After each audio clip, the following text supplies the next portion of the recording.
मृत्यु जीवन का शाश्वत सत्य है, लेकिन मृत्यु को लेकर कई लोगों के मन में अलग अलग धारणाएं होती है। इस संबंध में अक्सर लोग प्रश्न करते रहते हैं कि क्या वाकई में मृत्यु के समय कोई दिव्य दृष्टि मिलती है, क्या मृत्यु के बाद यमलोक की यात्रा शुरू होती है, ये सब कुछ महज एक भ्रम है, और अगर होती है तो आखिर मृत्यु के कितने दिनों के बाद आत्मा यमलोक पहुंचती है, इत्यादि। लेकिन प्राचीन काल में ये सारे प्रश्न श्री हरि विष्णु से उनके वाहन गरुड़ जी ने पूछे थे। तत्पश्चात भगवान ने उन्हें गरुड़ पुराण के रूप में इन सब प्रश्नों के उत्तर विस्तार पूर्वक ढंग से प्रस्तुत किए थे। इसमें उन्होंने बताया था कि किस प्रकार से भिन्न भिन्न जीवात्मा को भिन्न भिन्न मार्ग से होकर गुजरना पड़ता है, फिर उन्हें धर्मराज के समक्ष जाकर स्वयं के द्वारा किए गए पाप अथवा पुण्यों के आधार पर अपने आगे के सफर को पूरा करना होता है। तो चलिए मित्रों, एक बार विस्तार से प्रकाश डालते हैं इस अद्भुत ग्रंथ पर। नमस्कार और एक बार फिर स्वागत है आप सभी का आपके अपने YouTube रहस्य चैनल पर। गरुड़ पुराण के अनुसार मृत्यु से पहले मनुष्य की आवाज चली जाती है, उसकी सारी इंद्रियां शिथिल पड़ जाती है।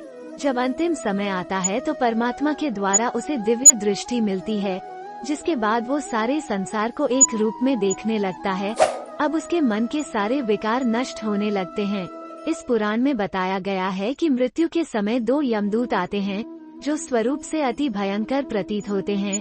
वे मानने वाले किसान वैसा ही बर्ताव करते हैं जैसा अब तक उसने अन्य प्राणियों के साथ किया था।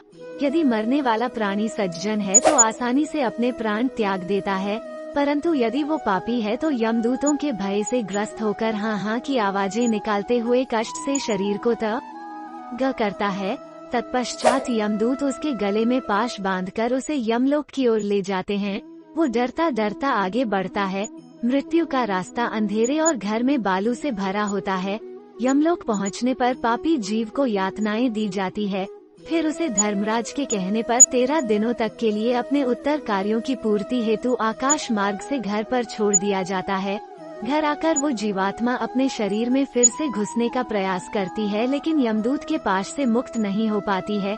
जब तक उस आत्मा के वंशज अर्थात पुत्रादि उसका पिंडदान नहीं करते हैं, तब तक वो आत्मा भूखी प्यासी रहती है। फिर 10वें दिन किए गए पिंडदान से मुक्त आत्मा को चलने की शक्ति मिलती है। इसलिए हिंदू धर्म में पिंडदान करना आवश्यक माना गया है। तत्पश्चात मृत्यु के 13वें दिन यमदूत उसे फिर से पकड़ लेते हैं। फिर शुरू होती है यमलोक की यात्रा, जिसमें आत्मा को 3 प्रकार के मार्ग मिलते हैं, जिन्हें अर्जी मार्ग, धूम मार्ग और उत्पत्ति विनाश मार्ग कहते हैं। अर्जी मार्ग देवलोक और ब्रह्मलोक की यात्रा के लिए होता है। इसे सबसे सर्वोच्च मार्ग माना गया है। वहीं धूम मार्ग पितृलोक की यात्रा के लिए होता है, और सबसे अंतिम मार्ग उत्पत्ति विनाश मार्ग है, जो कि नर्क की यात्रा के लिए होता है, और इसे सबसे खराब माना गया है। इसमें मृत आत्मा को वैतरणी नदी को पार करना पड़ता है, जिसे पार करने में उसे पूरे 47 दिनों का समय लगता है, और 47 दिनों का ये सफर बहुत ही कष्टदायक होता है। इस तरह भूख प्यास से बेचैन आत्मा यमलोक पहुंचती है। यमलोक में भगवान चित्रगुप्त उस प्राणी के सभी कर्मों का लेखा जोखा धर्मराज के समक्ष प्रस्तुत करते हैं। फिर उसी के आधार पर धर्मराज निश्चय करते हैं कि पापी आत्मा को किस नर्क में भेजा जाएगा।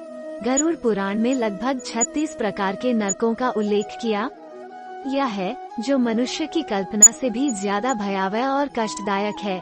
इसके ठीक विपरीत जो मनुष्य धर्म का पालन कर सत्कर्म करता है, वो बिना किसी कष्ट के सीधे स्वर्ग जाता है और स्वर्ग के समस्त सुख भोगता है। ऐसा मनुष्य अपनी इच्छा अनुसार नया जीवन प्राप्त कर सकता है, अथवा जन्म मृत्यु के बंधनों से मुक्त होकर सीधे परमात्मा में विलीन हो जाता है। तो मित्रों, यह थी कथा मृत्यु के बाद के सफर की, जिसे आप जान ही गए होंगे कि मनुष्य को जीते जी कैसा आचरण करना चाहिए और कैसा नहीं। हम उम्मीद करते हैं कि आपको यह जानकारी जरूर अच्छी लगी होगी। यदि आप भी कुछ एक सकारात्मक विचार रखते हैं तो नीचे दिए गए कमेंट बॉक्स में हमें जरूर बताइएगा। आप सभी मित्रों का बहुत बहुत धन्यवाद। मित्रों, अगर आप इसी तरह की और अधिक जानकारी चाहते हैं तो अभी हमारे चैनल को सब्सक्राइब करें। उम्मीद है ये वीडियो हमारे प्रिय दर्शकों को पसंद आया होगा। वीडियो अगर पसंद आया तो इसे लाइक, शेयर और सब्सक्राइब कीजिए, ताकि आगे भी हम आपके लिए इसी तरह की ज्ञानवर्धक वीडियो लाते रहे। जय हिंद दोस्तों, धन्यवाद।